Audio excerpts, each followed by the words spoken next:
మాట ఇవ్వమ్మా చెల్లి మరచిపోకి నా తల్లి నా ఇంటిలో నువ్వు మళ్ళీ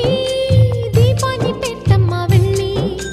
మట్టి పాలవుతున్న నా ఆశలన్నీ నీలో మళ్ళీ చిగురించాలి అప్పగిస్తున్నాను నిన్నే నమ్మి నిత్యం కొలిచే నా రాముణ్ణి బంగారు సీతమ్మవై పూజించుకుంటానని కలకాలము పచ్చగా కనిపెట్టి